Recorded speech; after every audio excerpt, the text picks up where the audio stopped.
En este vídeo vamos a ver cómo se implementa en Java un tipo mediante herencia. Para ello, supongamos que tenemos un tipo persona cuyas propiedades son DNI, nombre, apellidos, fecha de nacimiento, dirección de email y edad.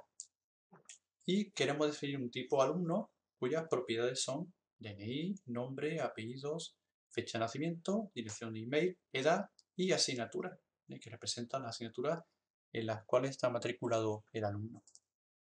Como vemos, hay dos bloques de propiedades, una que representa DNI, nombre, apellido, fecha de nacimiento, email y edad, y otro que son las asignaturas. Y claramente podemos ver que todo el primer bloque corresponde con las propiedades de una persona.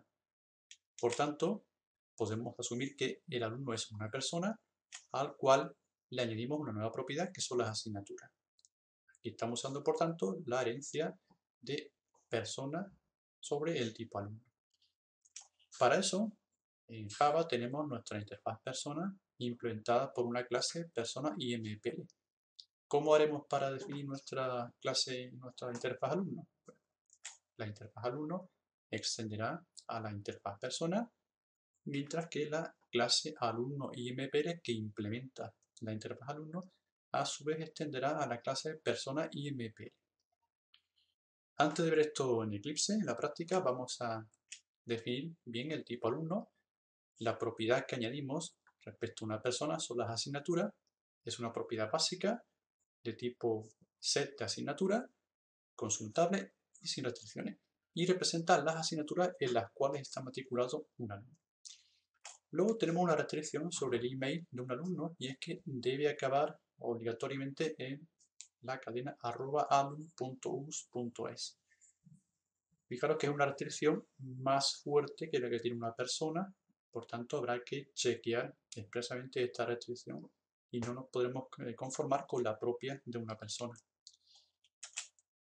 Luego, cuanto a operaciones, tenemos tres operaciones sobre el tipo, que son las que gestionan las asignaturas. Una nos indica si el alumno está matriculado en una asignatura, devolviendo true en caso afirmativo y false en caso negativo. Y dos métodos para matricular al alumno en una asignatura o para eliminar una asignatura de un alumno. En ambos casos comprobaremos si es posible hacer la operación. Por ejemplo, cuando se matricula el alumno no puede estar ya matriculado en la asignatura y si se cumple, pues lanzaremos la sección alumno operación no permitida.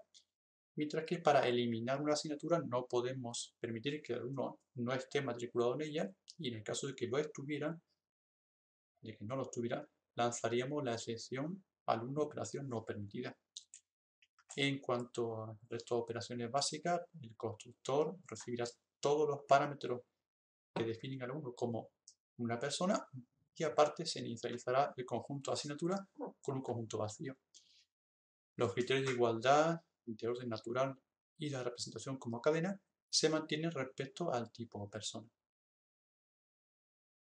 Vamos a crear en primer lugar la interfaz alumno. Para ello, en el paquete de tipos, elegimos la opción Nueva interfaz. Nuestra interfaz alumno tenemos que indicar que extiende a la interfaz persona. Para ello, en esta caja, junto a la palabra interfaces extendida, pulsamos el botón Añadir y escribimos el nombre de la interfaz persona. Ok, finalizamos y vemos que la plantilla que aparece, la interfaz alumno extiende a la interfaz persona, lo cual quiere decir que ya disponemos de todos los métodos definidos en dicha interfaz. A esos métodos tenemos que añadir los métodos propios y exclusivos de un alumno, que son en primer lugar el método relacionado con la propiedad asignatura, que sería el método set de asignatura, get asignatura,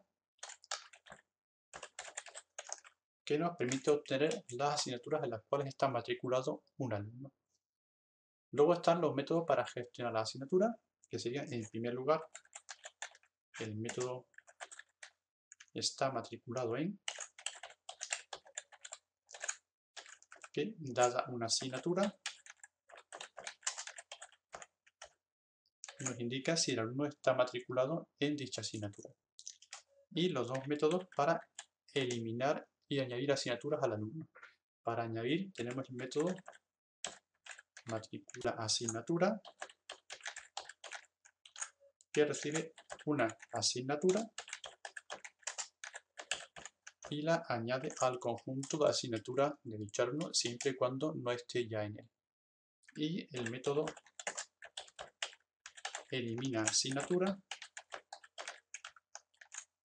que recibe como parámetro una asignatura y la elimina del conjunto de asignaturas del alumno siempre y cuando esté en dicho conjunto. Para completar la interfaz vamos a importar el paquete set para que tengamos los tipos que necesitamos. Lo guardamos y ya tenemos la interfaz alumno. Vamos a construir ahora la clase alumno IMPL. Para ello nos vamos al paquete tipos, usamos nueva clase y escribimos el nombre de la clase alumno IMPL. Esta clase, como hemos dicho, tiene que implementar obviamente la interfaz alumno, y además tiene que ser una subclase de la clase persona IMPL, tal como vimos en el diagrama. Para ello, aquí donde tenemos la opción de superclase, que por defecto aparece Object, pulsamos en el botón Browse y escribimos el nombre de la clase persona IMPL, que aparece aquí. Así que nuestra clase alumno será una clase que extienda a la clase persona IMPL y que implemente la interfaz alumno. Pulsamos OK y vemos que en efecto tenemos nuestra clase alumno IMPL que extiende a persona IMPL y que implementa la interfaz alumno. Pues vamos a ir construyendo ahora poco a poco esta clase, comenzando por los atributos. Hay un atributo nuevo, que es el atributo que representa las asignaturas de un alumno. Es un atributo de tipo set de asignatura y lo llamaremos asignaturas. A continuación, el constructor de la clase alumno IMPL.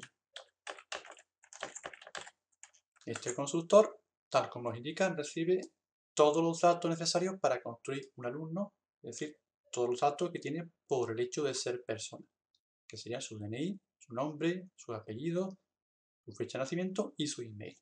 Luego escribimos todos estos parámetros, DNI, que es un string, el nombre, que es otro string,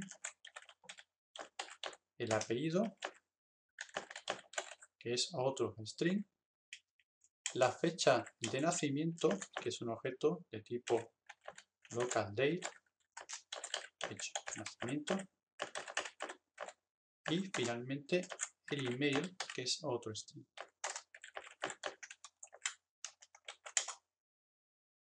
Bien, pues un constructor de una clase que extiende a otra, lo primero que debe hacer es construir, llamar al constructor de la clase padre para construir la parte del objeto que corresponde a la clase padre, en este caso la parte de alumno que corresponde a una persona. Para ello se hace una invocación mediante el método super al constructor de la clase padre, que es la clase persona. A ese constructor hay que pasarle los parámetros que espera el constructor de persona en el orden en que los espera. Entonces, si recordamos, una persona recibe un DNI, su nombre, sus apellidos, su fecha de nacimiento y su email. Así invocamos al constructor de la clase persona para construir la parte de alumno que corresponde a la información de una persona. Y a continuación tenemos que construir o asignar valor a la parte que corresponde a los atributos propios del alumno. En este caso hay uno solo, el atributo de asignatura, que como nos indican se construye con un conjunto vacío de objetos de tipo asignatura. Para ello invocamos al constructor set de conjunto, construimos un conjunto de objetos de tipo asignatura que inicialmente estará vacío. Guardamos y continuamos. Este constructor aún no está completo porque, si recordamos, había una restricción sobre alumno que indicaba que su email debía acabar en la subcadena @alum.us.es.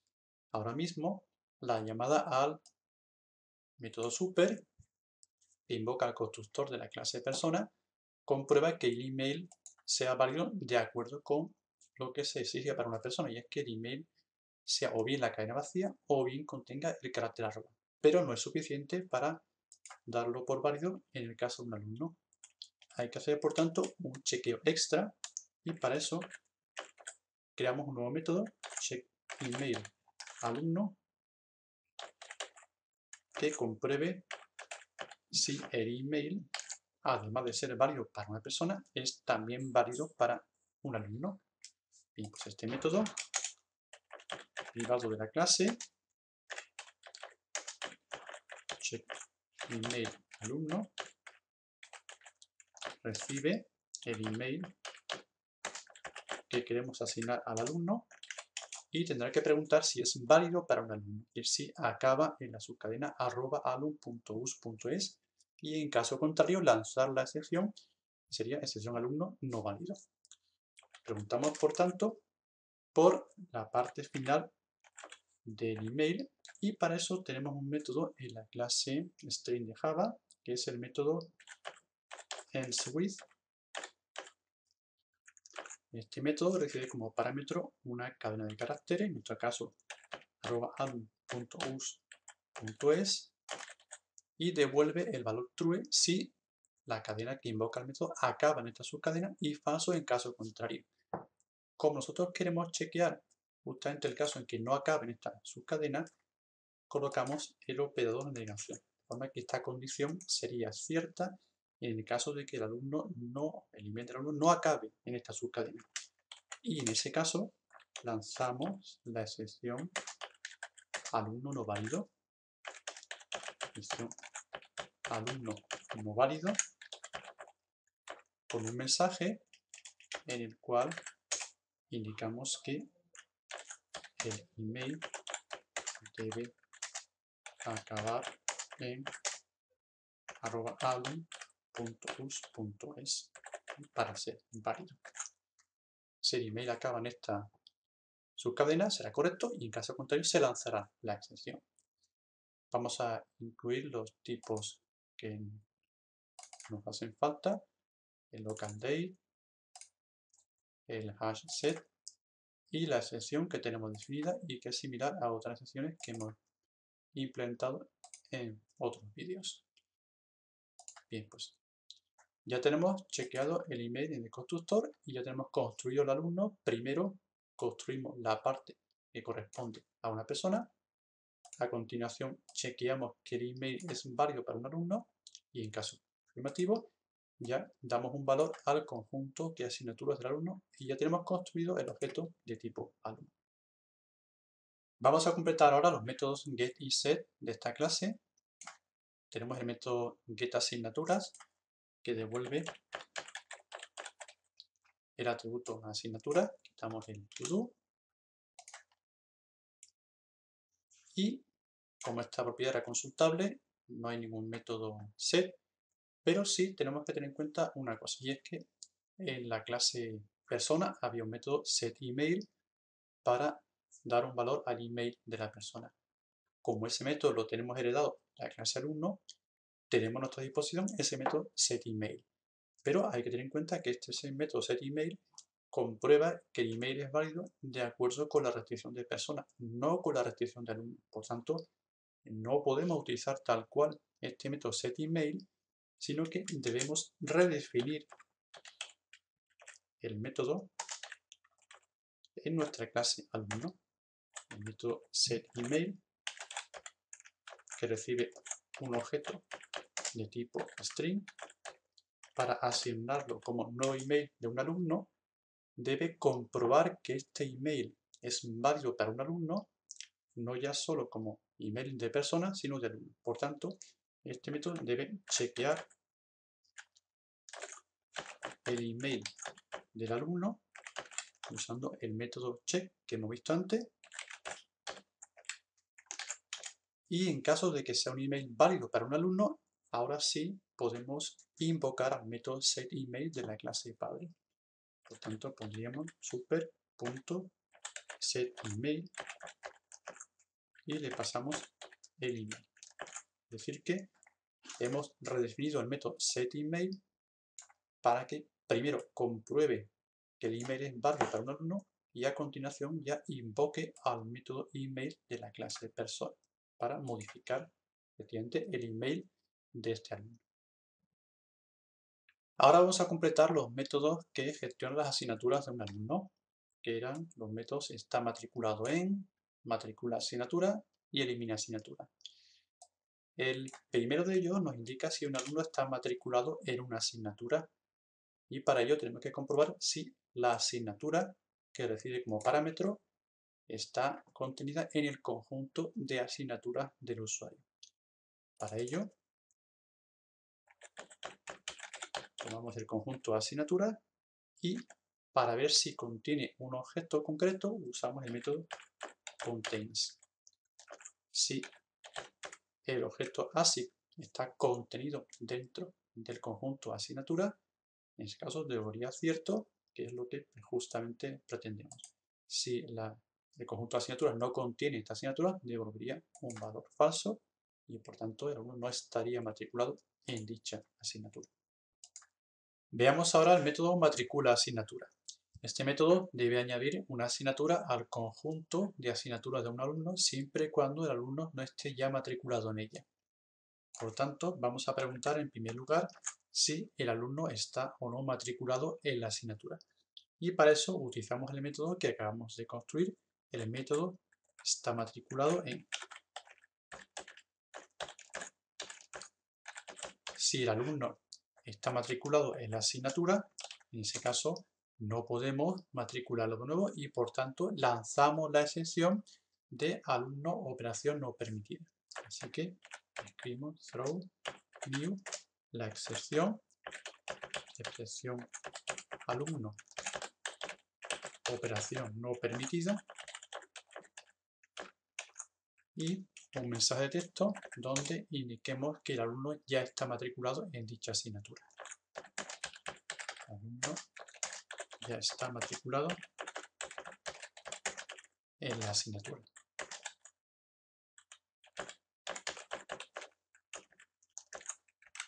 En caso contrario, podemos matricularlo, para lo cual añadimos la asignatura al conjunto de asignaturas del alumno. Es decir, hacemos get asignaturas, que sería el conjunto de asignaturas del alumno, añadimos la nueva asignatura ASI. Y ya tenemos la asignatura añadida al conjunto del alumno. Importamos la excepción para que desaparezca este error. Por último, nos queda el método elimina asignatura. En este caso, tenemos que eliminar una asignatura del conjunto de asignaturas de un alumno, para lo cual debe existir dicha asignatura en el conjunto. En el caso de que no exista, se lanzará la excepción. Luego, en esta ocasión, vamos a preguntar lo mismo que antes, pero al revés. Vamos a preguntar si el alumno no está matriculado en la asignatura. En ese caso es cuando lanzamos la excepción, ya que no podemos eliminar una asignatura de un conjunto en el cual no existe. Excepción alumno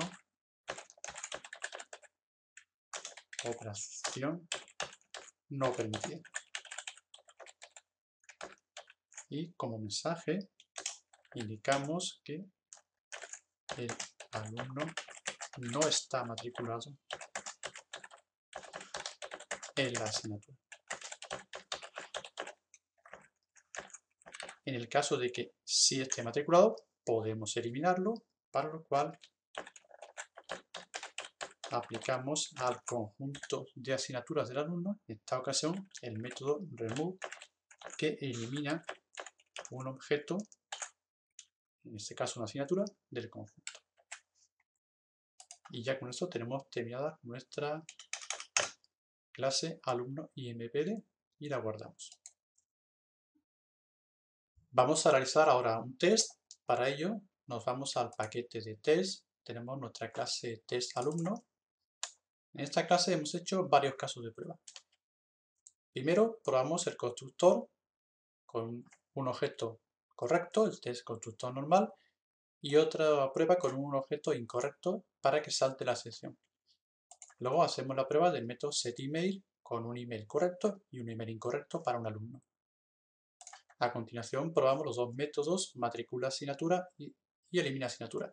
En el primer caso de forma normal y en el segundo caso buscando que se lance la excepción. Vamos a revisar los casos de prueba. Para el constructor tenemos el caso de objeto correcto con todos sus datos correctos, mientras que un objeto en el cual la dirección de correo electrónico es incorrecta, ya que no acaba en @alum.us.es, con lo cual debe lanzarse la excepción de email incorrecto. Luego hacemos lo mismo con el método setEmail, tanto normal como con excepción. Creamos un objeto correcto, un alumno con todas sus propiedades correctas. En el primer caso cambiamos su dirección de correo, pero de forma que sea válida, mientras que en el segundo caso cambiamos su dirección de correo intentando establecer una dirección que no sea correcta, con lo cual debe saltar la excepción. Los casos de prueba para el test matrícula asignatura serían este que tenemos aquí. Creamos un alumno correcto, creamos una asignatura también correcta y matriculamos al alumno de la asignatura. A continuación volvemos a hacer una prueba en la cual vamos a crear el alumno también correcto, creamos una asignatura y volvemos a matricular al alumno de la asignatura. Cuando ahora llamemos al test matrícula asignatura, volverá a matricular o a intentar matricular al alumno de la misma asignatura, con lo cual debe saltar la sesión, ya que no puede estar matriculado dos veces de la misma asignatura. En cuanto al test de eliminar asignatura, pues primero creamos como antes el alumno, creamos la asignatura, matriculamos al alumno de la asignatura y luego eliminamos la asignatura, con lo cual se producirá correctamente. Sin embargo, en el segundo test creamos el alumno, creamos la asignatura e intentamos eliminar la asignatura del alumno cuando aún no lo hemos matriculado en ella, con lo cual al no existir debe saltar la excepción. Y empezamos a hacer una prueba, ejecutamos el test y vamos a comprobar los resultados. Tenemos en el test del constructor, primer test, el alumno se construye correctamente. Segundo test, como el email no era correcto, se lanza la excepción. Probando el setEmail, primer caso, tenemos un email que es correcto, lo cambiamos por otro que es correcto y el resultado pues, no da problemas. En el segundo caso, tenemos el mismo email inicial. En esta ocasión intentamos cambiarlo por uno que no es correcto y se captura la excepción alumno no válido. Veamos los tests de matricula asignatura y elimina asignatura. En el primer caso, tenemos la primera prueba, se matricula al alumno en una asignatura y aparece correctamente en su conjunto de asignaturas, pero si intentamos matricular de nuevo al alumno en la misma asignatura, se captura la excepción. En el método elimina asignatura, tenemos un alumno, tenemos una asignatura, y el alumno no está matriculado y, por tanto, cuando se intenta eliminar la asignatura, se captura la excepción. Luego comprobamos que los métodos funcionan correctamente, tanto en el caso de su funcionamiento normal como cuando se produce una excepción.